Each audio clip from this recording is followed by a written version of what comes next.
committee meeting, so I'm going to go ahead and begin because I have to run over to Commerce to vote. So I'm calling the hearing to order, and good morning, and thank you all for being here. I want to thank my former colleague from the House, Congressman Joe Wilson, for being here to welcome his friend David Wright. So thank you. Good to see you. Good to see you. Today we'll receive testimony from David Wright, who is nominated to serve another 5-year term as a member of the Nuclear Regulatory Commission, and Usha Maria Turner, the nominee to serve as the Environmental Protection Agency's Assistant Administrator for the Office of International and Tribal Affairs. Welcome. Sorry, I went ahead. Our consideration of Chairman Wright's renomination comes at a crucial time. China is executing a rapid build-out of its nuclear industry and is projected to overtake the United States as the global leader of nuclear electricity generation. The demand for clean baseload power is skyrocketing as we position America to win the AI race. And global events continue to highlight the grave importance of energy security. The importance of these policies concerns has led to the broad bipartisan agreement that we need more nuclear and that we need to accomplish that goal safely and quickly. The Nuclear Regulatory Commission is integral to achieving that goal. A half a century ago, Congress separated the dual and conflicting responsibilities to promote and regulate the use of nuclear energy from the Atomic Energy Commission. In doing so, Congress established the Department of Energy's predecessor agency and created the NRC to regulate the civilian use of nuclear technology. The principle of separate organizations that promote and regulate nuclear power is as important today as it was 50 years ago. And Congress has continued to reinforce the value of an efficient and competent nuclear regulator. That's why last Congress, I, alongside of Senator Whitehouse and a strong bipartisan coalition, led the effort to get the accelerating deployment of versatile advanced nuclear for clean energy, or better known as the ADVANCE Act, signed into law. As the designated head of the NRC, the chairman is instrumental in leading the agency's ambitious implementation of the law. The chairman is responsible for selecting key senior agency leadership with the approval of the commission.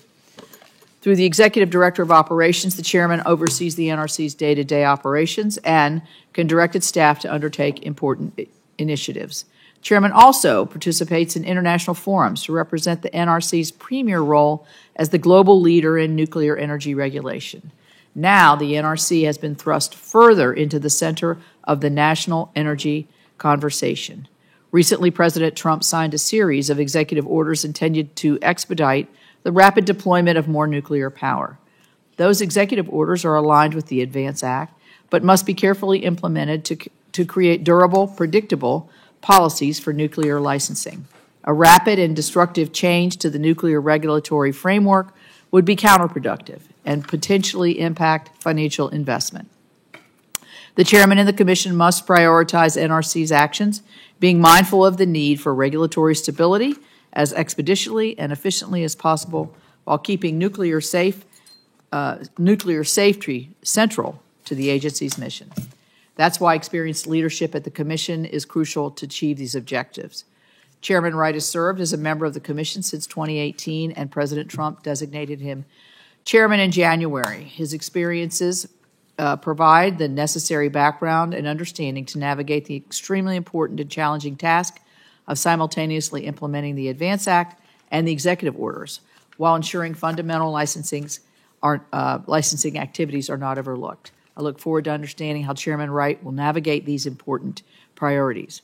Today, we will also hear from Usha Maria Turner, President Trump's nominee to serve as the EPA Assistant Administrator for the Office of International and Tribal Affairs. If confirmed, Mrs. Turner will lead EPA's efforts to maintain our international environmental agreements and partnerships in coordination with the Department of State.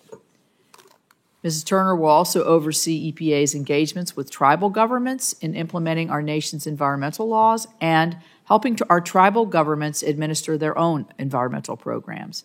Effectively is supporting the President's foreign policy efforts and coordinating with tribal governments are vital issues that will help the EPA's mission to protect human health and the environment. I look forward to discussing the various aspects of this role with Mrs. Turner. With that, I will now recognize Ranking Member Whitehouse for his opening statement. Thank you, Chair Capito, and thank you both for being here today. The United States is on the cusp of a domestic nuclear renaissance. We are seeing remarkable innovation in and appetite for nuclear power, and it's just in time. Nuclear is an important tool to cut emissions in the power and industrial sectors. It's also key to meeting our nation's power needs safely. Demand for electricity is expected to increase more than 50% through 2050. And without alternative sources like nuclear, we will be unable to sustain our economic growth. Many of us in Congress have been working for years on a bipartisan basis to prepare the Nuclear Regulatory Commission for this moment. I have been the Democratic lead on the past 3 major bipartisan nuclear reform bills passed into law: the Nuclear Energy Innovation Capabilities Act with Senator Crapo, the Nuclear Energy Innovation and Modernization Act with Senator Barrasso, and the Accelerating Deployment of Versatile Advanced Nuclear for Clean Energy with our chair. These laws well position the NRC for an era of renewed, safe nuclear deployment. This should be the backdrop for this renomination hearing. Unfortunately, it's not where we find ourselves. Despite so much common sense, bipartisan work, the Trump administration has upended progress in a flamingly partisan manner. In this case, by dog-earing the NRC in flagrant disregard for nuclear safety, the bipartisan direction of Congress, and for the law. First came hyper-partisan attacks on independent regulatory agencies writ large. Then came executive orders demanding redundant, unreasonable, or legally dubious changes to American nuclear licensing. Then came the doggy staffers, without any substantive experience, barreling into the NRC and pushing out highly qualified, experienced, technical senior staff. And then came the illegal and baseless firing of NRC Commissioner and former Chair Chris Hansen, the first removal of any NRC Commissioner in its 50-year history. The NRC ought to be a stable pillar of America's nuclear renaissance.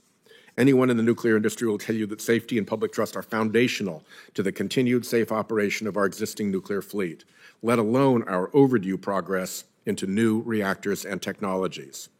To ensure that we can build and operate nuclear reactors safely while also powering our communities with clean, reliable electricity, Congress separated the regulatory entity, the NRC, from the technology promoter, the DOE.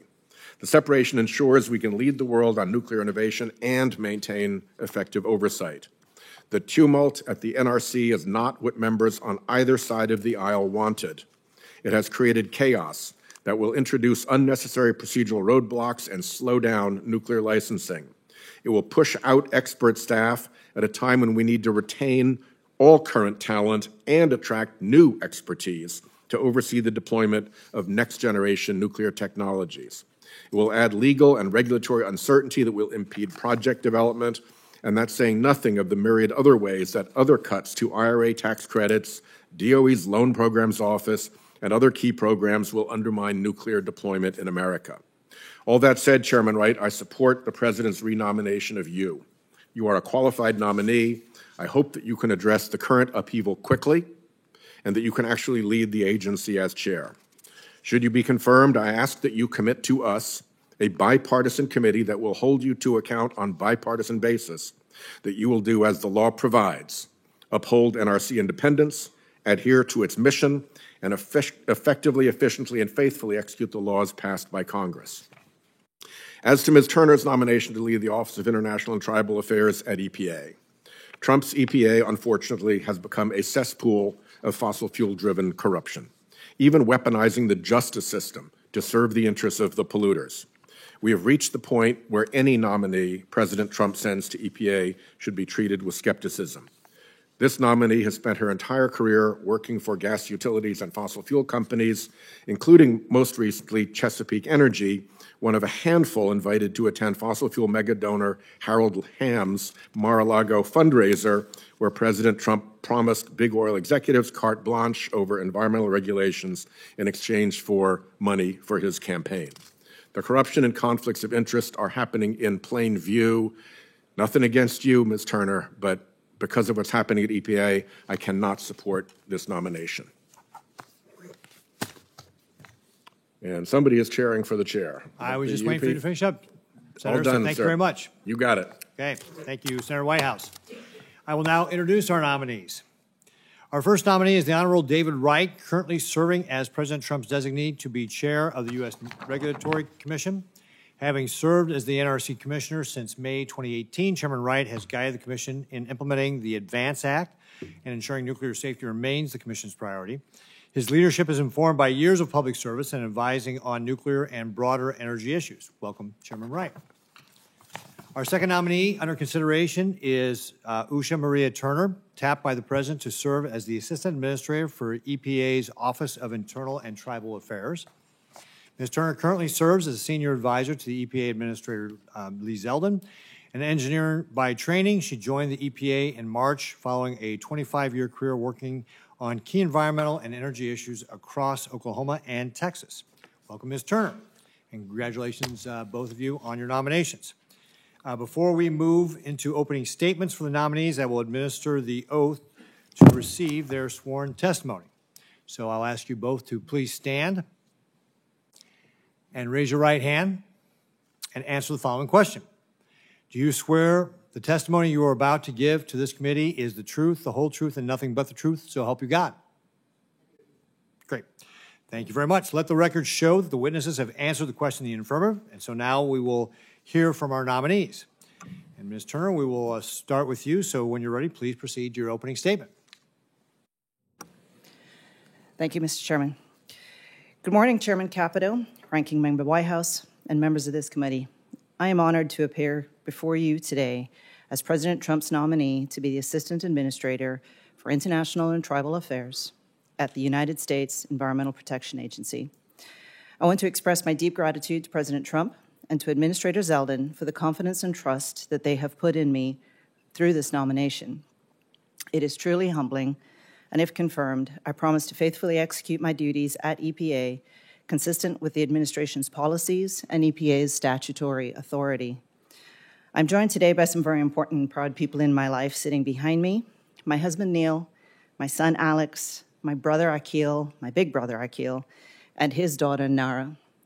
My college senior has just started her summer internship but is watching online, as are my parents from the country of Trinidad. I have spent a proud 25 rewarding years working for companies within the electric utility, natural gas, and coal production sectors, foundationally in environmental public policy and compliance programs across multiple federal and state agencies. This experience ingrained in me a deep understanding of regulatory frameworks and that economic development and environmental protection are not mutually exclusive. My early career years included conducting environmental compliance audits, where I gained an appreciation for the law and the importance of compliance and governance programs. I spent the rest of my career in increasingly expanding public policy roles that brought me into working with the legislative branch and the statutes and rulemaking processes behind the frameworks that I was once auditing. As my roles increased, my regulatory experience touched the large-scale retirement of baseload power generation, the resulting economic impacts on local communities, the influence of revolutionizing technology on energy markets, and the now inextricable connection between energy and economic security, environmental regulation, and quality of life. Throughout my career, I have worked in collaboration with EPA, states, industry, nonprofits, and others on a number of issues, from assessing cross-border air quality impacts from our southern neighbor to regulating global pollutants like mercury, and numerous rulemaking efforts across several program offices. EPA's Office of International and Tribal Affairs leads EPA's international and tribal engagements, working across a multitude of areas and stakeholders within EPA's core mission of protecting human health and the environment. On the international side is the ever-growing reality that pollution does not respect international boundaries, and environmental issues are a part of global trade dynamics. OOIDA is EPA's lead office, with other federal agencies and international organizations engaging in environmental negotiations consistent with EPA's core mission and furthering U.S. policy and trade interests abroad. OOIDA is also EPA's lead office on tribal issues. Honoring a government-to-government relationship, OOIDA guides the agency-wide effort to strengthen public health and environmental protection among the 574 federally recognized tribes and Alaskan Native villages in Indian Country, with a focus on enabling tribal nations to administer their own environmental programs and carrying out its federal trust responsibility. As an engineer by training, I am wired as a problem solver and drive for results. By my experience, I have worked through balancing economic prosperity and environmental protection, respecting the legal frameworks governing industry and its regulators. Should I be confirmed, I look forward to bringing this experience to implementing the administration's America's First policy within EPA's core mission domestically and abroad. Madam Chairman, Ranking Member Whitehouse, I thank you for the invitation to be here today, and I look forward to the dialogue. Great. Thank you, Ms. Turner. Chairman Wright, we'll go ahead and turn to you for a 5-minute opening statement. Thank you very much, and good morning. And I'd like to welcome my congressman from South Carolina, Joe Wilson, as well. Been friends for 50 years. Good morning, Chairman Capito and Ranking Member Whitehouse and honorable members of the committee. Thank you for the opportunity to appear before you today. I also want to take a moment to thank your staffs, especially Adam Tomlinson, Andy Zock, and Kara Allen. And I want to thank President Trump for the opportunity to serve as chairman, and I am honored that he has renominated me for another 5-year term. I would be deeply honored to continue my service to the country leading the Nuclear Regulatory Commission during this pivotal moment for nuclear power. As chairman and as commissioner, I am committed to our mission and dedicated to our people. The United States is the gold standard nuclear safety regulator, and we must continue to leverage our expertise in today's dynamic and fast-changing world to facilitate the safe use and deployment of nuclear technologies and radioactive materials. I also want to thank my colleagues on the Commission for their collegial approach to the work that we do. While we may not always agree, our interactions are always professional and constructive. Working together as a Commission, we've been able to tackle challenging issues as we advance, enable, and deploy nuclear technologies for the future. I would also like to thank the NRC staff. The NRC is a great place to work, to connect, both and to grow professionally, and in my opinion, they're truly some of the best and brightest in the federal government. Almost a year ago now, the Accelerating Deployment of Versatile Advanced Nuclear for Clean Energy Act, or the ADVANCE Act, was signed into law. The future of nuclear energy and radioactive materials in this country is at a crossroads, and through the implementation of the ADVANCE Act, the NRC is in a strong position to deliver the energy and security needs of our country. The ADVANCE Act does not lower our safety standards, but refocuses the NRC on mission-critical and safety-significant items for the benefit of society. We will embrace a culture that efficiently resolves issues and then moves on to the next. The President directed the NRC in Executive Order 14300 to prioritize efficient licensing and reestablish the United States as the global leader in nuclear energy. The NRC will continue to enable the safe and secure use and deployment of nuclear energy technologies and radioactive materials. If reconfirmed, I look forward to continuing to implement the ADVANCE Act and the President's priorities while always keeping my eyes on the principles laid out for us since the inception of this agency. Safety is and always will be our North Star. It's imperative that the NRC facilitate pathways for safe licensing of nuclear technology, not impede its progress. In this light, I'd like to highlight some recent agency decisions and accomplishments under my leadership. The Commission's decision to use a source material framework to license emerging technologies for the remediation of mine waste balances the urgency of solving this problem with the need for predictability for applicants and licensees. Likewise, the Commission's revision of the duration of design certifications to extend them from the current 15-year period to 40 years will provide significant regulatory certainty for the nuclear industry. This rulemaking is based on the decades of experience the NRC has gained through 7 successfully certified designs, and when complete, will allow the NRC to leverage this experience to update regulations that cause an unnecessary burden for no safety benefit. Additionally, the Commission approved a risk-informed technology-inclusive plan to streamline the licensing for microreactors. This plan will allow for the loading of fuel at a manufacturing site while maintaining technologies in place to prevent criticality while in transit to a deployment site. And finally, the NRC approved NuScale's small modular reactor design. The NRC's review was completed ahead of schedule and under budget, demonstrating the agency's commitment to safely and efficiently enabling new advanced reactor technology.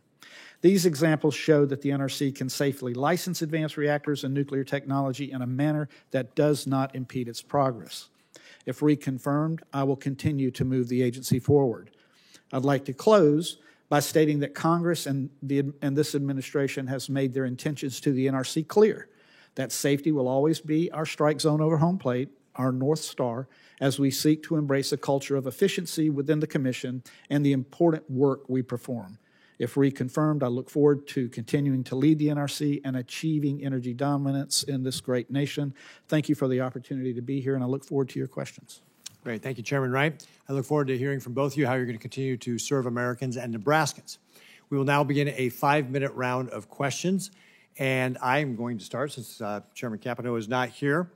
And so, Ms. Turner, when we met, we discussed Nebraska's tribes, and in particular, as you know, the Santee Sioux tribe is facing ongoing water quality challenges.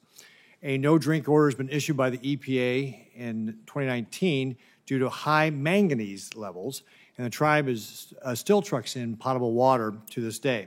The tribe is actively working to upgrade its water infrastructure. EPA Region 7 has been collaborating with the tribe to conduct critical water testing, but long-term solutions are still needed. Ms. Turner, if you're confirmed, how do you plan to work with the tribes, including the Santee Sioux and regional EPA staff, to ensure tribal partners will always have access to clean water? Senator Ricketts, thank you for that question. And I do appreciate you making the time personally to meet with me whenever it was a week ago or so. And I hope things are going well in the moving into the new office. We're still in process. Good. Well, I wish you well. Yours is an important question, and I appreciate you raising the issue of the Santee Sioux. Access to drinking water, not just compliant with EPA's drinking water quality standards, but certainly in the accessibility to it and the adequacy of it in meeting tribal needs and any community's needs is a key priority within EPA's core mission of protecting human health and the environment. Should I be confirmed in this role as Assistant Administrator, I will make it a priority. I have already looked into this a little bit. I would like to sit with the Office of Water, understand, where we are, where EPA is, where the perhaps the roadblocks or the delays are. Work with the tribe, absolutely. Meet the tribe where they need to be met at. Make sure that our consultation process is being followed appropriately. But importantly, again, as an engineer by training, I hate a problem being put in front of me that we can't see a path through. And so you have my commitment to work with your office, the tribe, the other EPA offices to see where those roadblocks are and to try to make this happen. Great, great. Well, I encourage you to go visit. That would be great. That would be wonderful. We could have you in Nebraska. I would love to. Great. Nebraska is also very proud of our nuclear power. It's clean, safe, and reliable. Our Cooper Nuclear Station is an 835 megawatt facility that can generate power for about 385,000 residences, even in the hottest part of the summers, days like today. We look to continue to see how we can expand it going forward. Nuclear energy is a vital part of America's all-the-above energy future. Last year, I voted for the Bipartisan Advance Act to support this. President Trump recently issued 4 executive orders designed to bolster domestic energy development and supply chains and accelerate regulatory timelines for nuclear technology licensing. Chairman Wright, you have been very involved in the implementation of the Advance Act. You mentioned that in your opening remarks. Working to streamline the licensing process so that licenses are not, as you have said, the long pole in the tent. Between what Congress has directed and what the President has directed, the NRC has a clear goal. Chairman Wright, how important is the streamlining process to deliver on the whole of government directives, and what can Congress do to be able to continue to help you? Senator, thank you so much for the question. So, first off, the whole of government approach is necessary. I mean, it's all about energy security and energy independence, and making sure that we have the power that we need to do the things we need to do in this country, and quite honestly, around the world as well. The Advance Act, by the way, and thank you for on behalf of the NRC and myself, the Senate did a wonderful job in putting that legislation together. There's a lot of things that are in there that actually help the NRC become more efficient and are helping us focus on those the goals, timeliness goals, setting aggressive goals to get some of these advanced reactors or microreactors, these technologies moving. We're ahead of the curve on this. The advanced reactor side of our house that is being remodeled is actually a shining star. We've got 25 vendors that are before us right now in some form of early engagement. We have another 5 that have already gone through the process. You've got NuScale that's gotten their design certification already. They can go to market. You've got TerraPower that's 2 months ahead of schedule. You've got Kairos that's gotten 2 approvals from us, and they're turning dirt at Oak Ridge. You've got Dow Chemical and X Energy that are have an application before us, so 4 of the XC100s. And they're moving forward, but they just came in a couple of months ago. And now we've got the BWRX 300, which is, as you know, from the agreement that we have a memorandum of cooperation with Canada. The UK is a part of that now. Poland is an observer, and we're working with TVA and Duke, all trying to put together packages of data that can be used by either country in support of their application, so that and still allowing us the sovereign right to review and approve the license ourselves. So we've got a lot that's going on, and quite honestly, you know, the ADVANCE Act and a lot of the parts of the executive orders from the White House, they align on this, as was mentioned by Senator Capito earlier. Yeah. So I'm out of time, but is there anything Congress needs to do to be able to help you, or are you with the ADVANCE Act? Do you think you've got enough on your plate to be able to continue to push this forward? Well, I know that everything is still working on the environmental side of things. You know, trying to get things compressed, trying to move everything to the left. Safety, the reviews, anything we can do to gain efficiencies. There are some things that we can't do that might have to, you know, like the mandatory hearing elimination. That's not anything we can do. We've done as much as we can do at the NRC, but that could be something that future legislation could address.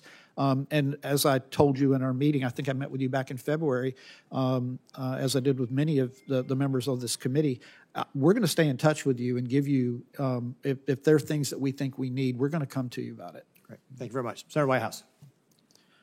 Thanks, Chairman. Let me start by recognizing Congressman Wilson for being here. My apologies for not recognizing you earlier. I hadn't looked beyond the table, but the Congressman and I worked together on the Helsinki Commission and on supporting Ukraine, and I'm delighted and welcome you and apologize for not noting your presence earlier. Ms. Turner, before you joined EPA, your most recent role was with Chesapeake Energy, now Expand Energy, which was one of a handful of companies at a 20-person fundraiser for then-candidate Trump, hosted by oil billionaire Harold Hamm at Mar-a-Lago. It was widely reported that Mr. Trump there asked the attendees to donate $1 billion to his presidential campaign because if elected in return, he would roll back environmental rules for the oil industry. Can you confirm today that Chesapeake CEO Nick Dell'Osso was present at that gathering? Senator Whitehouse, good morning. It's good to meet you. Even if it is in this circumstances, it is good to meet you. And thank you for the question. And yes, I spent 2 proud years at Chesapeake Energy, now Expand. It is my understanding that Mr. Dell'Osso was at that event. Were you or anyone reporting to you present at that gathering? No, sir, I was not. Or anyone reporting to you? No one reporting to me. Did you at any point help prepare materials shared with the Trump campaign or any affiliated PACs related to that gathering, before or after? Senator, I was not part of preparing any material for Mr. Dell'Osso's trip to see the president, the nominee, the president. Did you have any engagement with the campaign or any affiliated PACs, including the preparation of material for them? No, sir, I did not. Did you at any point communicate with the executives of other companies that were present at that gathering concerning the topics of that discussion? Senator, I am aware that my CEO at the time attended that gathering. I was not part of any of the preparation of any material. or I did not have any interactions with any of the campaign staff. This was very much a outreach to the CEO level. So no, I was not engaged. Are you aware of any agreement, exchange, or other arrangement that Mr. Del Oso entered into related to that gathering at Mar-a-Lago? Senator, again, as I wasn't there and I wasn't part of the preparation for any of that, I am not aware that any agreement or commitment or anything similar was either discussed or agreed to. Do you know if the proposition was discussed at executive or board meetings at Chesapeake? Senator, I remember seeing what was in the news afterwards, but I do not recall. I wasn't there. And so to speculate on what was said or not said, I simply was not there. Were you in a position to get the board packages or review the board packages that Chesapeake prepared for its board members at board meetings? Senator, in my capacity as Chief Sustainability Officer for Chesapeake, my involvement with our board was advising them on sustainability matters, on reporting under sustainability frameworks, but not on board packages related to anything related to Mr. Del Oso's visit to see the presidential nominee. So you would not have seen, a company when it has a board meeting puts together a package for the board for the meeting, and that's customarily reviewed by senior staff, not just their piece of it, but the package as a whole. You did not review any such board meeting prep packages. Certainly, I have seen board meeting packages that get developed when we have board meetings periodically, as we're required to do. I have no recollection of seeing any material related to that visit. Mar-a-Lago proposition. Not at all. After that gathering, an oil industry lobbyist told Politico, we're going to have to write exactly what we want, actually spoon-feeding the administration. There's 27-page drafts moving around Washington. Are you aware of Chesapeake participating in drafting that language referred to by this oil industry lobbyist? Senator, I haven't seen nor am I aware that Chesapeake was involved in any of the material associated with that visit. All right. My time has expired, and thank you very much for your answers. Thank you, and thank you, Senator Ricketts, for filling in and helping us out here. First question is for Mr. Wright. It's good to see you again. You obviously know this, but responsible for appointing the staff subject to commission approval, and I understand that several have left with top expertise and technical expertise. So as you select senior NRC leadership, how do you evaluate the respective candidates' ability to lead, make decisions, and inspire a culture change at the NRC? Thank you for the question, Senator. So this is not a new phenomenon at the agency. We've got a large portion of our employees who are at retirement age, and we've known that probably since before COVID hit, and the agency started developing a strategic workforce plan to address those. The Senate helped out greatly with the ADVANCE Act by giving us additional hiring authorities, to direct hire, and which we are using.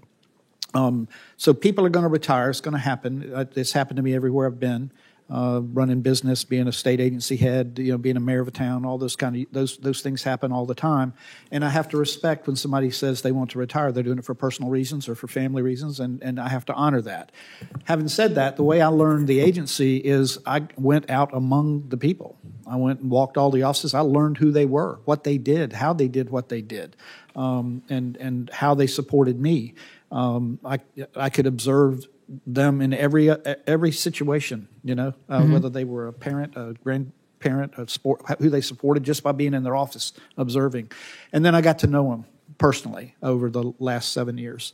And I know a lot of them, we might be able to do some deep selects on some people because they're probably ready and looking for their time. You know, there was a period where we were really shrinking after the first Renaissance came down and opportunity wasn't there. Now we're going to start to grow a little bit again because of all the work that's coming. And we've got people who are passionate about what they do. And the ones who are going to stay are going to run this agency, and they're going to run it well. And I'm excited about the future, but this is a bump in the road that we're going to have to address, and we are. Well, I do think the authority that we gave you in the Advance Act should be very helpful. I know Very that much. the whole hiring procedures at any agency is very difficult, and we wanted to alleviate that because of the upcoming technologies that we really want to see online with our energy appetite. Ms. Turner, what would you say as Assistant Administrator of International and Tribal Affairs, what are some of the international environmental agreements, conventions, or partnerships that you would expect to prioritize? Senator Capito, good morning. I don't think morning. I've had a chance to say that Nice to to you see you. yet. And again, I also thank you for taking the time personally to meet with me when we course. met with you. That was a very enjoyable visit. I appreciate the question, and I think this is an important space.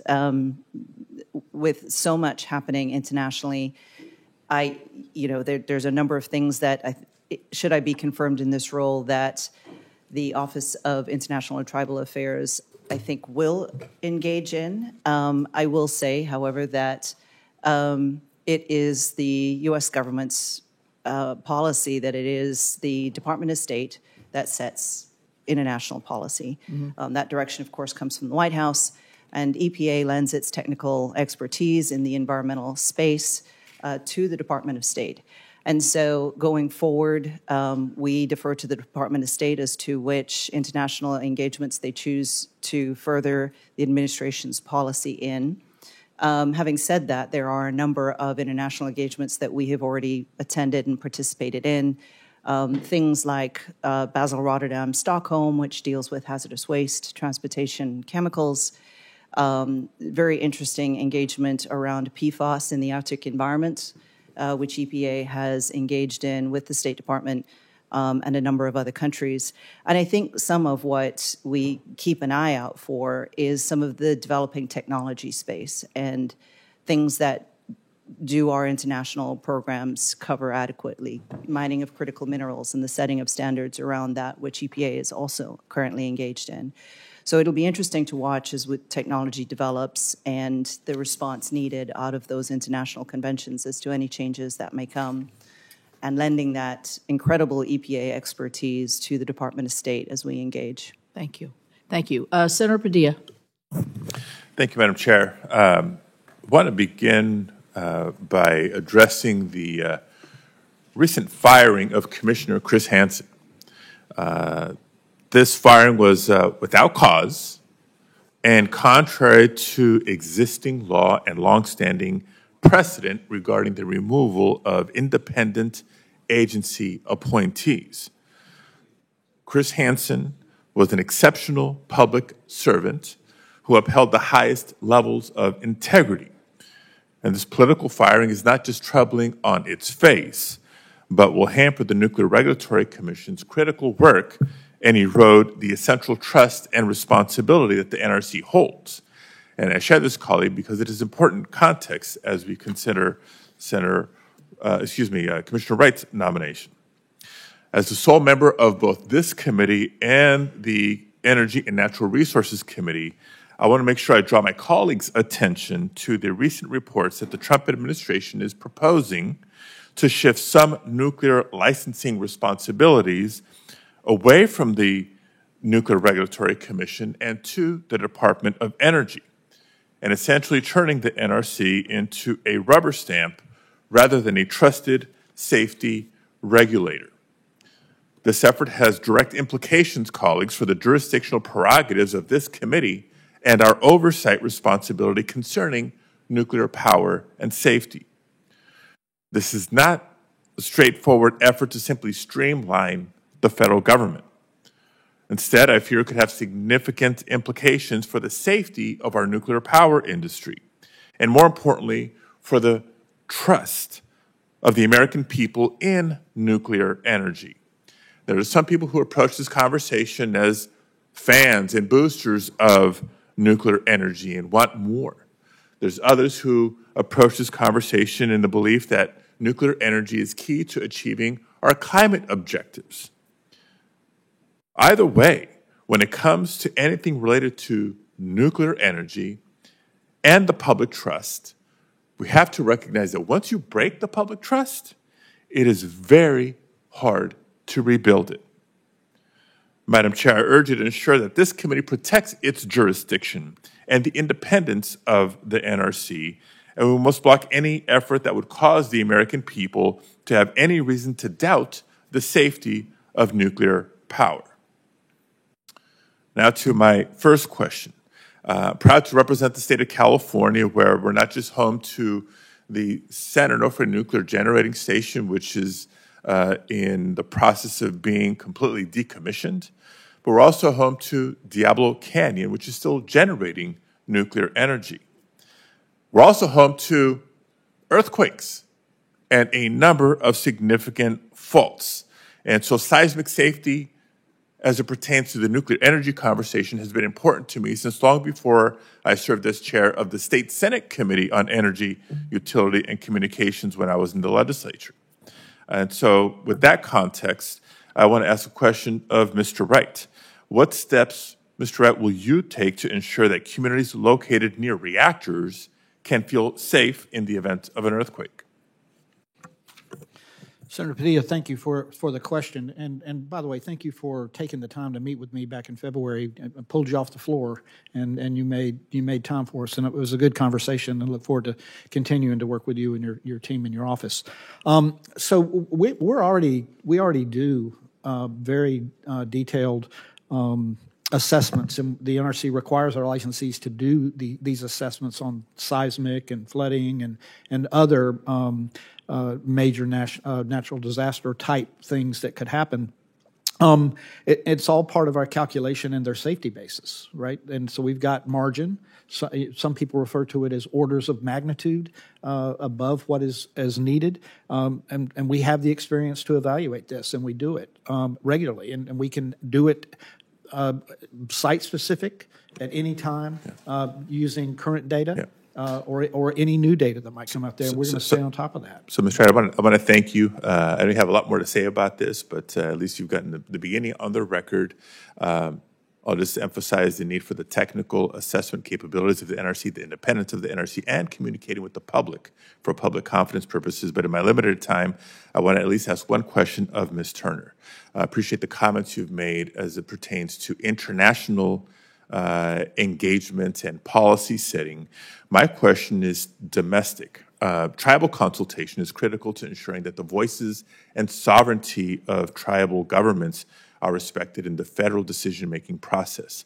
You're from Oklahoma, home to the second largest number of federally recognized tribes, California being the first. So just a very fundamental question. What is your understanding of sovereignty? And what would be your philosophy or approach to genuine tribal consultation should you be confirmed? Senator Padilla, thank you for that question. And I appreciate the question, again, coming from Oklahoma, which is the land of 39 tribes, and we are very proud to say that anyone from Oklahoma, whether you are a member of a tribal nation or not, tribal consultation is a core policy, is a core tenet for EPA in the Office of International and Tribal Affairs. The 574 recognized tribes in the U.S. are accepted, are recognized, are understood to be sovereign nations. And as such, and EPA, as far back as 1984, because of that, established an Indian policy which really identifies two very important things. One is that we recognize the sovereignty of those nations. As such, we treat them as a government-to-government entity. They are not a subsidiary or a subset of anything else. They are indeed sovereign nations.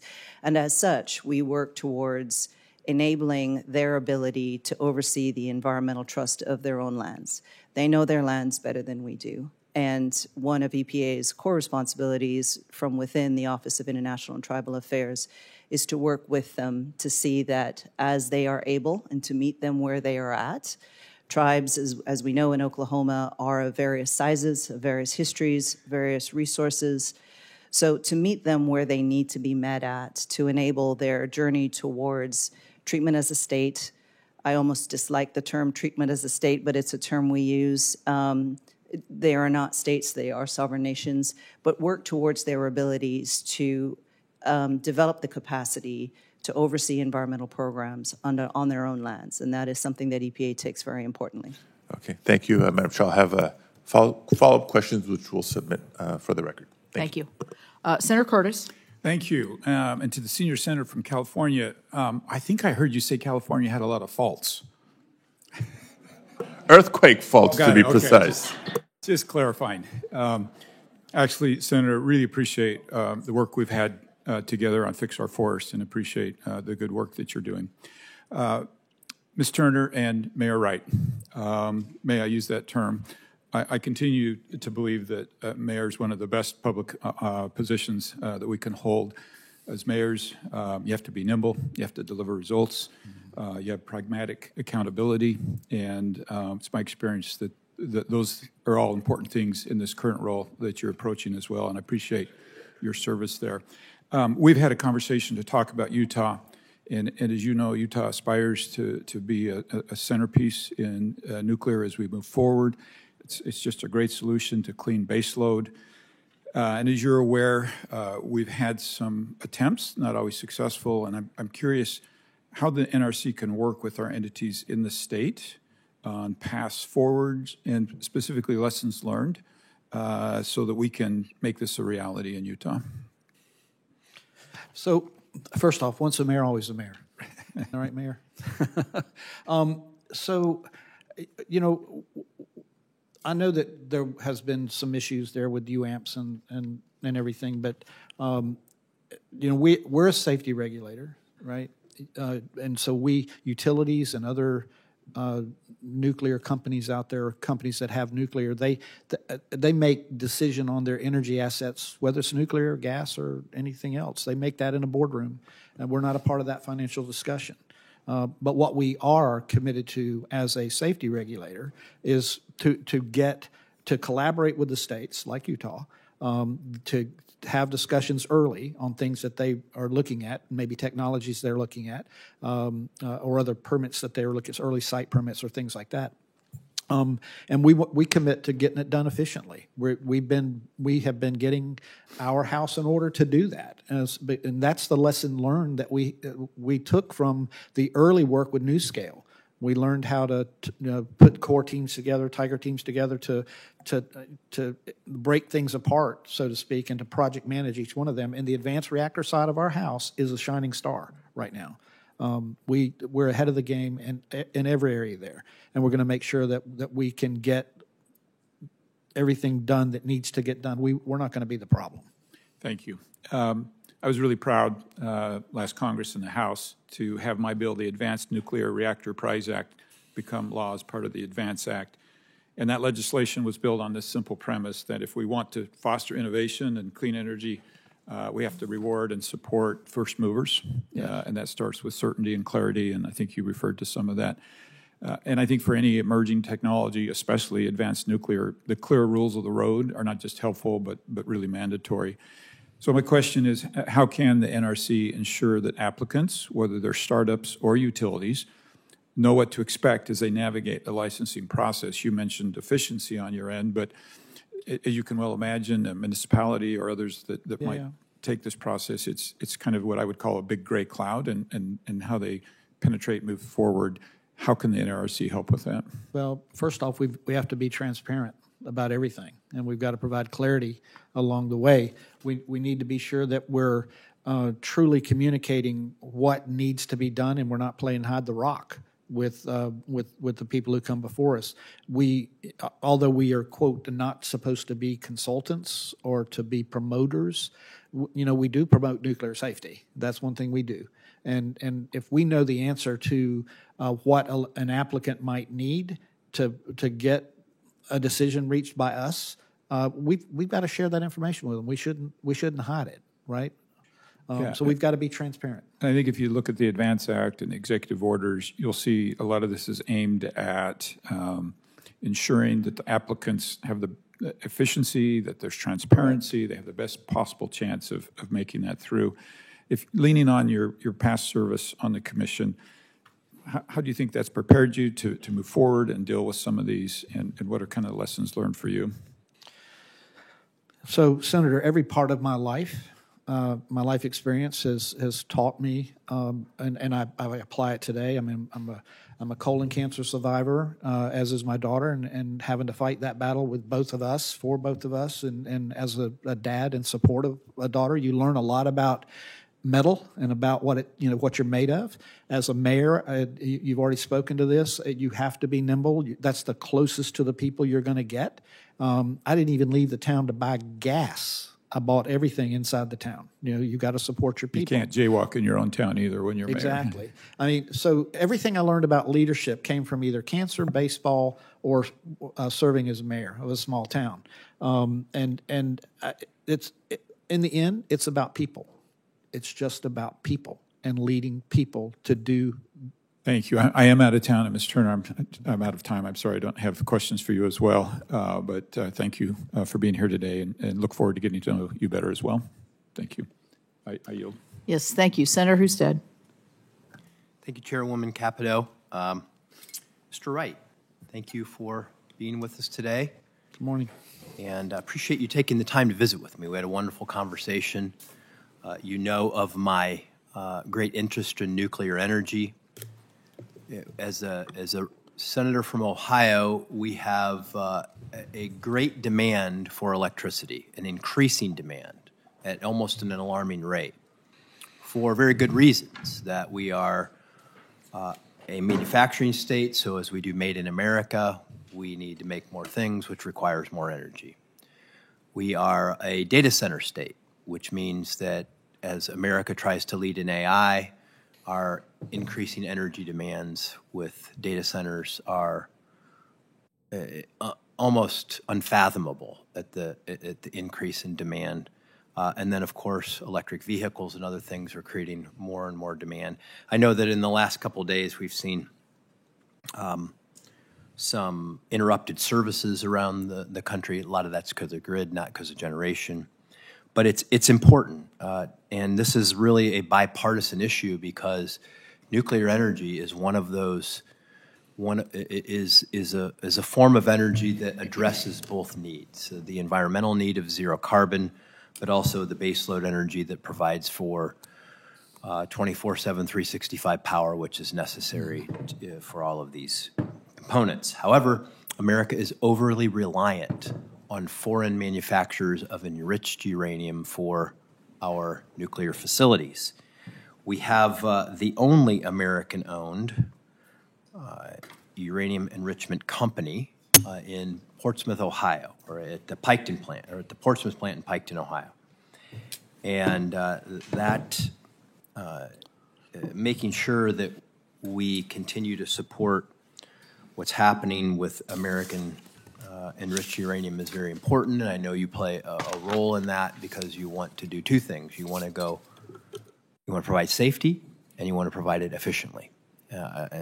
Always a challenge for a regulator.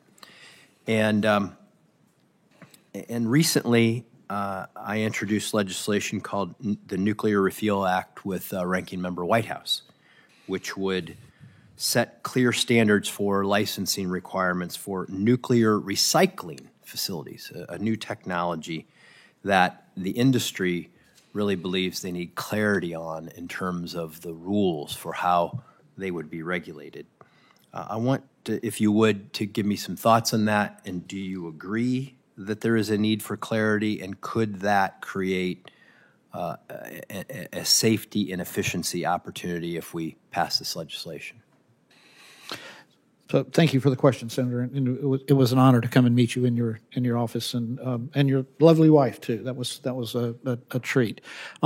So without fuel, you can't run a plant, right? So we've got to have fuel, and we've got to have a secure grid because if you turn a plant on and you can't connect it to the grid, nobody's going to get power, so it doesn't make the plant very useful. So they all tie together, and it's needed. We currently our regulatory framework will allow us to do recycling, but having said that, any bill that gets clarity or allows things to happen more efficiently is necessary, and I'm wide open to all of that. So, look forward to following the progress of the act and see how that goes, right? And how it can be implemented, integrated, whatever the word is there that you want to use. So, and I know you're talking about Centrus and Piketon. Mm-hmm. So, yes, yeah. Well, I'll just follow up with that. In your experience, you've had experience in this role. You're not new to the job. Mm-hmm. Give us your perspective on what we can do in the legislative branch of government to provide some more of that clarity mm-hmm. that helps you address the issue that Senator Padilla discussed, which is the safety and security, but also the efficiency, because the demand and the real need to go faster is there, and how can we do a better job? Well, first off,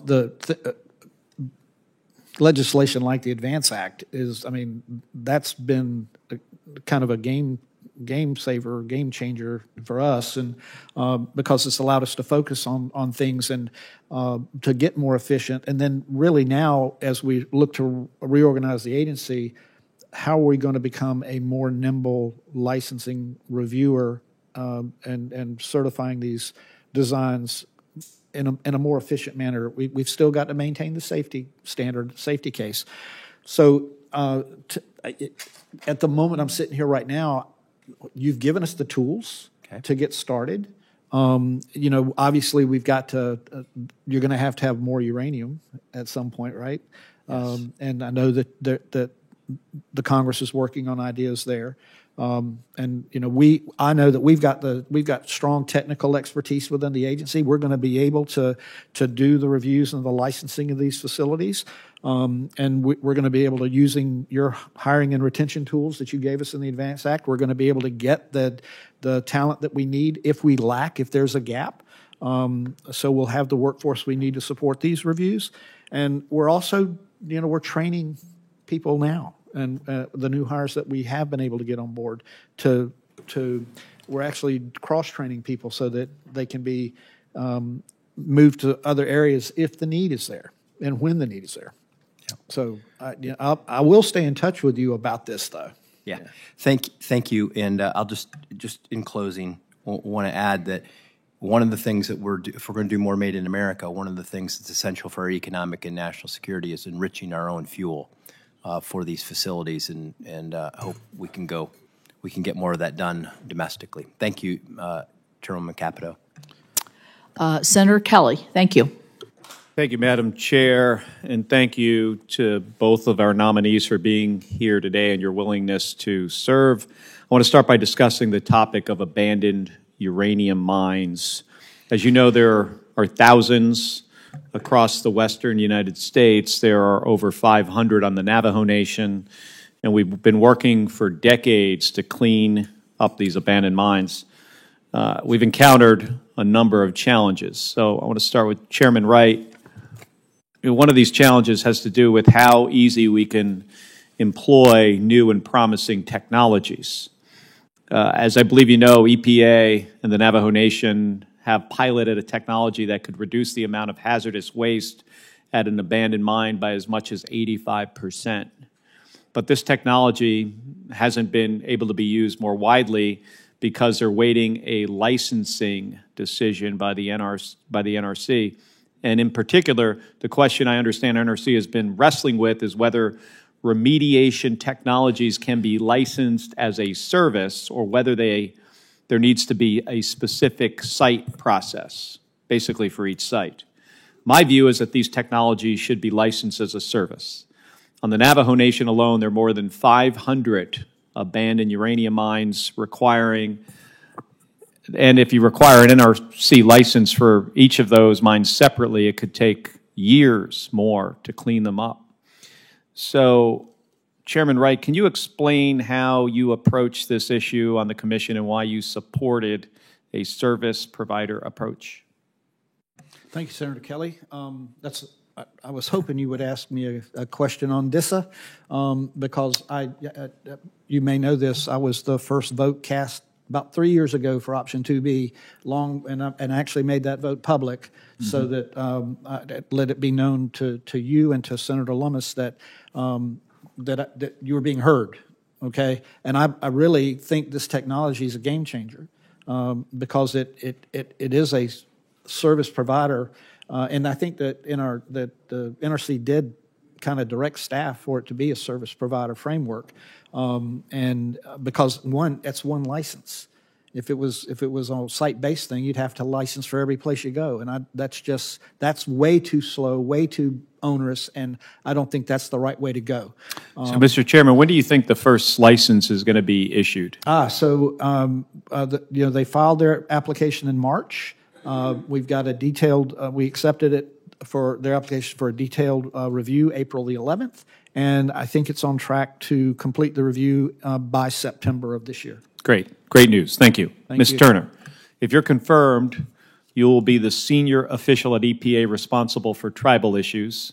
So I want to get your thoughts on this as well.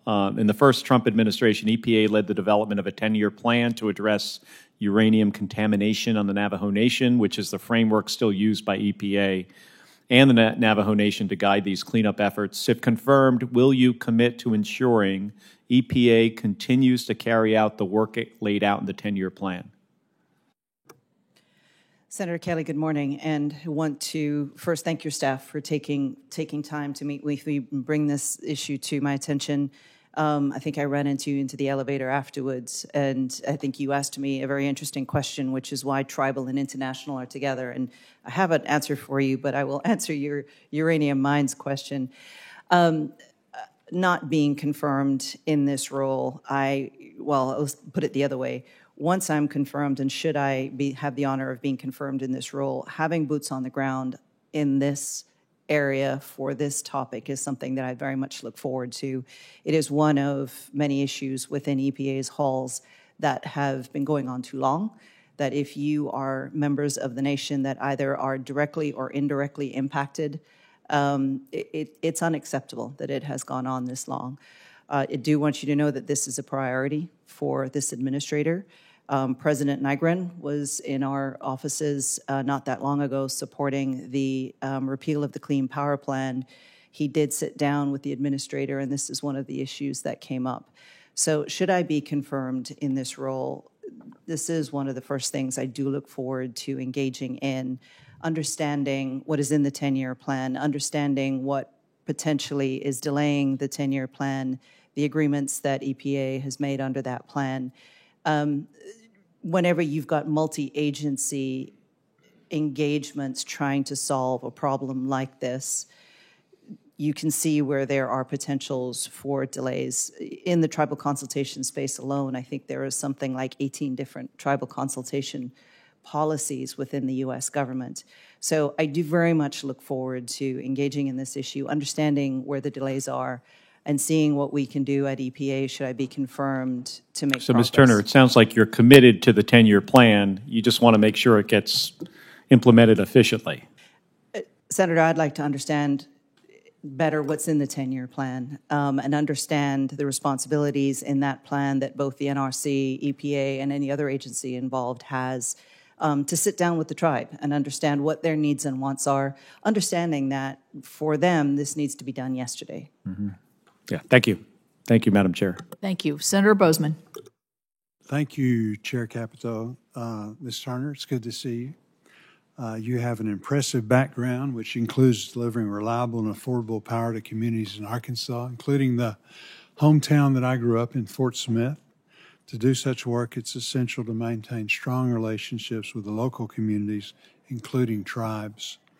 In your previous roles, what successes have you seen in maintaining tribal and community relations that could improve the work of the Office of International and Tribal Affairs? Senator Boozman, good morning, and I do miss working with you, so it is great to see you. Good to know. Somebody misses working with you, right? Is what you were saying. So it's an important question, and I do appreciate the question. Working for an electric utility, and I've worked for several throughout my career, the relationship you have with your communities is paramount. It's not just the communities you operate and serve, but it's the communities that are your ratepayers, the people who pay your bills, who are impacted by all the decisions that you make. When I was one of the utilities that I worked with, we had some very interesting engagements with, and this is in Oklahoma. As you heard me say earlier, Oklahoma, the land of 39 tribes. There are tribes of different sizes and different wants and needs. Two of the largest tribes in Oklahoma we were able to work with and develop two distribution-level solar farms. Those are tribes with very large economic growth engines, billions of dollars in economic development. So working with them on something as large and important as that was one experience. But to your point, the community engagement being first and foremost in how we negotiated agreements and what did they want to see out of this development. One of my favorites is actually something significantly smaller that I did with again, starting with community outreach. What are the needs of our communities? What do they expect out of, at the time, the company that I worked for?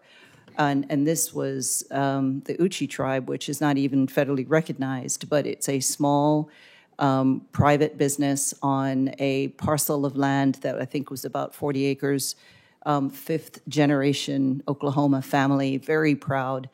And we were able to work with them on actually something that was mutually beneficial. One of our largest waste streams as an electric utility is actually vegetation management. So we were able to work with them on their being able to reuse some of what we would otherwise have put in a landfill. It's a relationship that was born right before COVID, sustained them through COVID, and I believe is still in place today. So I use those examples because I think they are examples of what I keep in mind as I think about being confirmed in this role.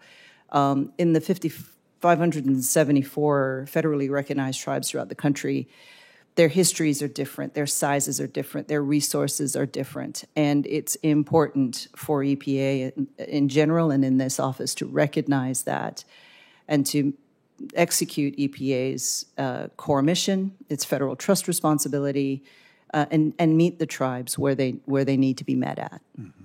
Very good.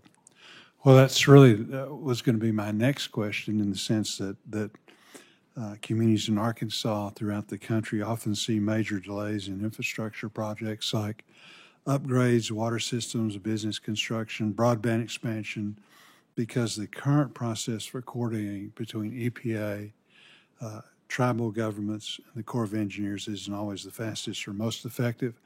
It sounds like you worked hard at in your prior capacity to make that work. How do you coordinate amongst those agencies? How do you make it such that it's more transparent? You have greater efficiency across the agencies, so that these projects can get done. The biggest problem that we have is delays and this and that, in the sense that it's very ineffective. Plus, it also increases the cost dramatically. Senator, thank you for that question. It's a good one. It's an important one. And, working so long in regulated industry, working for a company that had to site and build infrastructure, I understand that frustration of having to work through multiple agencies on any single project, where efficiency and deadlines and meeting customers' wants and needs is potentially compromised. You're not the first person that we've heard from that has described a frustration in multiple agency projects and timelines and engagement. It is something on my mind as well. And one of the things I first observed is again, I mentioned it to Senator Kelly, throughout U.S. government, we have something like 18 different consultation policies for tribal nations. should I be confirmed in the role, that is something I have on my whiteboard, is to want to engage further in, is to understand, is that part of why things aren't getting done? Because different agencies are consulting differently. Are there gaps in that? Are there overlaps? Are there inefficiencies?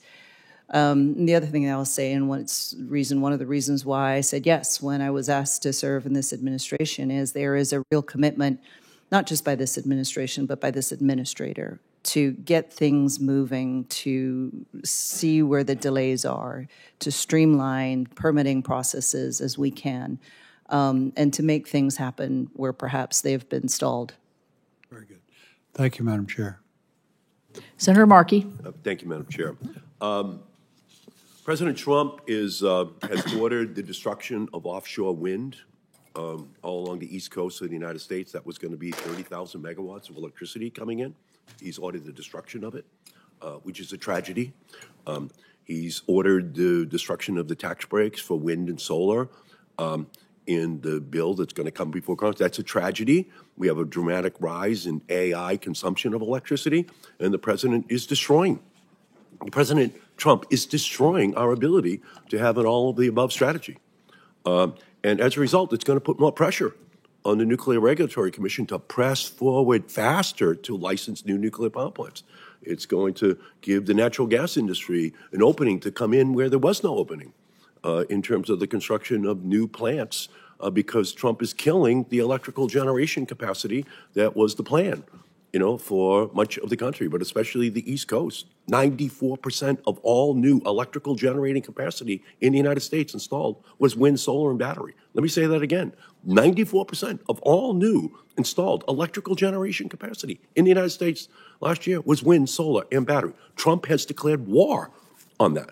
Now, that puts pressure on the Nuclear Regulatory Commission, and that's a danger to me, a real danger, for you to move faster than otherwise you would, as historical legacy, be moving forward. The Nuclear Regulatory Commission is facing strange and unprecedented times. This independent agency was created by Congress to do one thing: to regulate civilian nuclear activity with public safety as a first priority. Independent agencies hold a unique role in our federal government. They're supposed to act free from influence by financial or political interests. Commissioners of independent agencies who are confirmed by the Senate are statutorily protected from removal without cause. This is a precedent that the Supreme Court has respected for 90 years.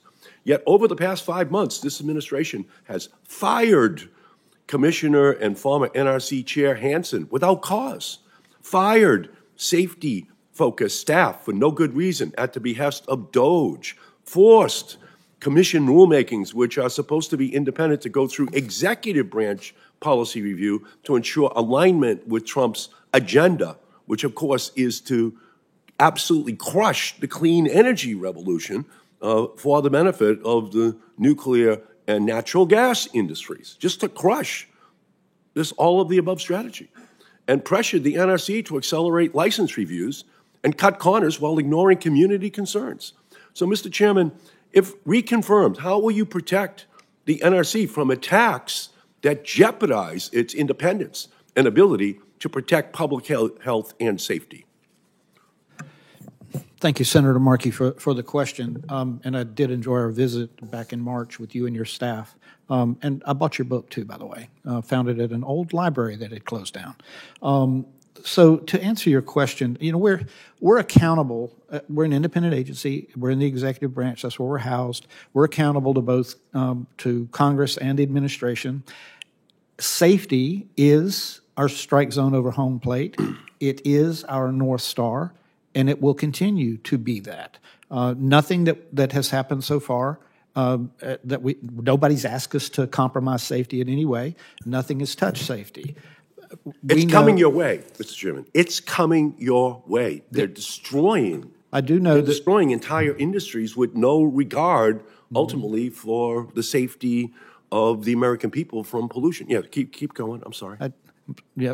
To me, what I've seen so far and have been involved in with my colleagues, it's been about process more than anything else, and trying to align our stuff within the agency so that we can be more efficient, which was the goal of the ADVANCE Act, and it's aligned as well. Let me turn to this alignment. I'd like to turn to the issue of public engagement. And today I'm reintroducing my NRC Office of Public Engagement and Participation Act, a bill that would establish an office dedicated to keeping communities informed and involved in what's happening in their backyard. Communities deserve a chance to weigh in on the issues that directly affect their health and safety, and there's nothing like a nuclear power plant coming into your neighborhood that raises safety and health issues. And over the years, I've learned a great deal from the communities next to the decommissioning of the Pilgrim nuclear power station in Massachusetts. They have fought for transparent, accountable, and community-led decision-making when it comes to nuclear safety. Unfortunately, NRC's failure to meaningfully engage these communities has eroded trust in the Commission. So, Mr. Wright, if reconfirmed, how do you plan to maintain strong public trust and confidence in the NRC's ability to responsibly and independently regulate civilian nuclear activity through public engagement in hearings and proceedings? Well, thank you for the question. You know, I'm not sure that I totally agree with everything the comments, but I will tell you that it's my belief personally that the NRC on public engagement probably does the best job than any agency in the federal government, including my colleague here to the left. You know, we have public meetings, Federal Register notices, we have website announcements, email listservs, social media posts.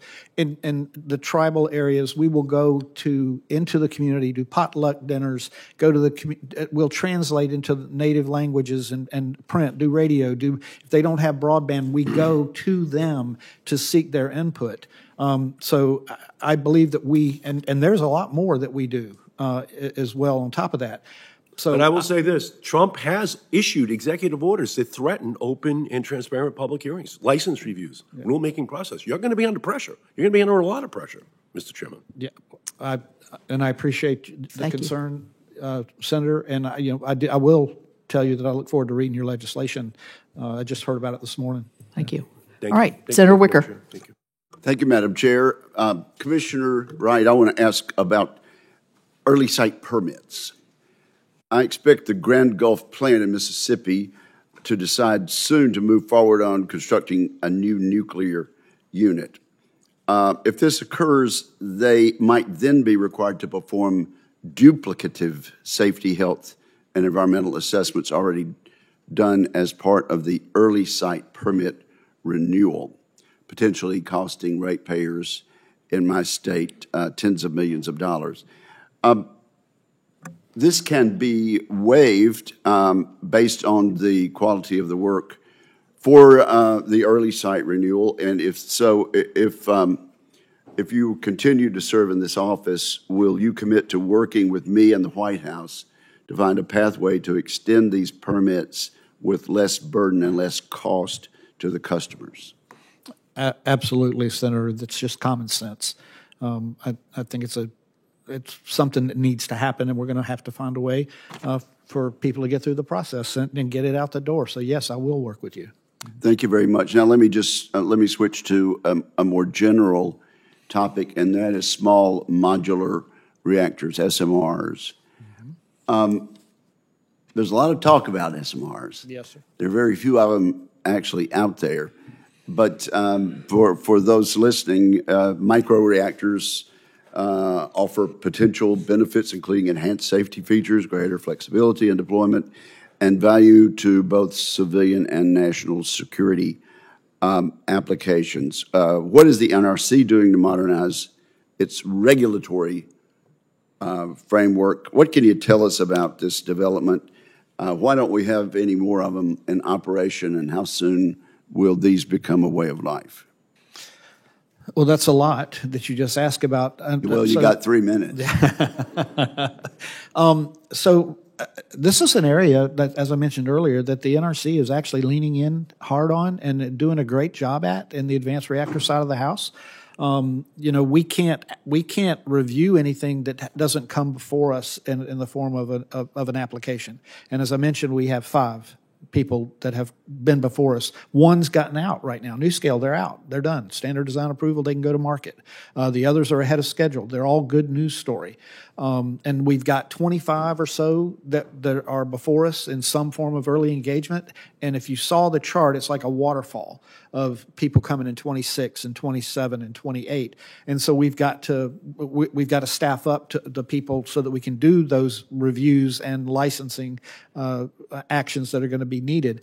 And we're on top of that. So the ADVANCE Act, again, thank you for that. You gave us the tools that we can go direct hire people if we need to do so.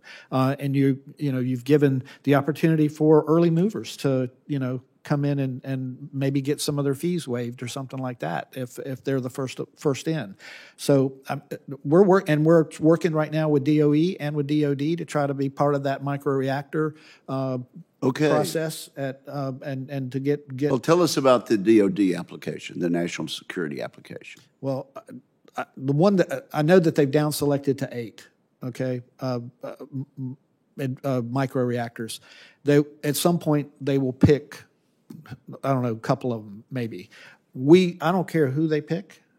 That's not us. We would like to be a part of the review process so that we can work with DOE in establishing the safety case, right? And the rest of it's about process after that, right? And we can use that data that's gathered in building we need to build one. We got to get one built, right? And if we get one built, it's going to send a good signal to the market. It's going to help us craft a pathway on the commercial side to get these things through the process quicker too. So I'm excited about the opportunity to work with our federal partners on this. I think it's an opportunity that hasn't come around since probably, I don't know, Oppenheimer. Well, sir, in terms of, say, residential or commercial application, how many city blocks would a typical SMR power in, say, Washington, D.C.? You have any idea? They're different sizes. We'll do different There's things. really, there's less there than meets the eye.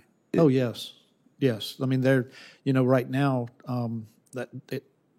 it's like within the fence line is where the I don't know, the critical part of it would be, right, where people would be concerned for the emergency planning. I'm talking zone. about power generation for how big of an area. It would go a long way. I mean, these things are from 100 megawatts or so up to 300 megawatts or so. So it, depending on their use, how many? How big of an area of a city could 300 megawatts? Subject power? To check. I don't know. Maybe 100,000, 200,000 homes or better. Yeah. Thank you. Appreciate it. Yeah. Look forward to working with you. Thank you, ma'am. Thank you. I know Senator Lummis just arrived. I don't know if you're extremely timely or if you're ready or. I will pull my questions out and thank you, Madam Thank Chair. you. I want to thank the nominees for coming before the committee today and thank, of course, the chair and the ranking member for organizing the hearing. I'm interested in learning how our nominees plan to carry out President Trump's priorities of American energy dominance, improving tribal affairs, and strengthening government-to-government relations. So, Chairman Wright, thanks for your support of innovative technologies addressing the environmental challenges posed to abandoned uranium mines. What specific actions will you take to ensure that advanced reactor developers already deep into the licensing process benefit from modernizing the NRC and not just future developers? Can you ensure that early movers like TerraPower are not disadvantaged by shifting regulatory frameworks intended to benefit future applicants? Thank you. Thank you, Senator. And again, I met with you. You were probably my second senator, maybe, that I met with. And I enjoyed our conversation. Thank you. We covered a lot of ground that day. We did. One, the NRC, we're committed to all advanced reactor developers, we want to work with them regardless of their stage, all right, and in the whole licensing process. We're gonna make sure that these applicants are, especially those that are already deep in the process, right? They will benefit from the modernization, not be penalized as a result of it.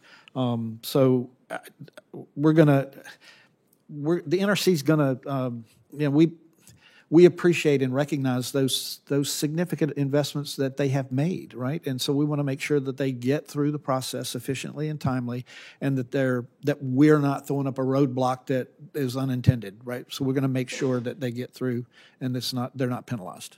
Thank you. I'd also like to follow up on a question that was asked earlier by Senator Kelly. Right. About the NRC's guidance on legacy mine cleanup. Mm-hmm. Can you briefly speak to the Commission's plans distinguishing mine waste from conventional ore? How would you ensure that service provider licensees like DISA, who you previously mentioned, are not burdened by unnecessary conditions that could hinder remediation or limit the recovery of recyclable uranium from these legacy waste piles? Right.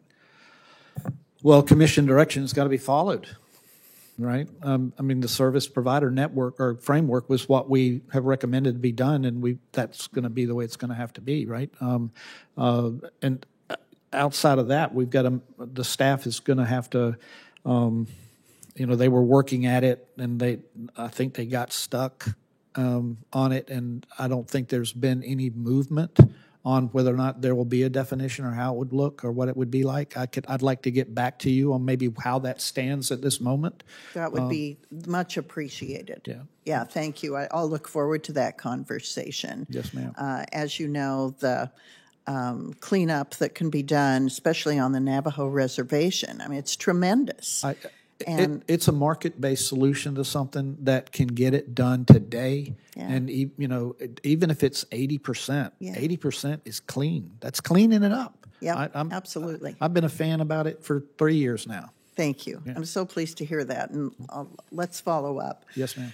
So after years of effort and hundreds of millions in public investment, the United States still doesn't have a single licensed and operating advanced reactor.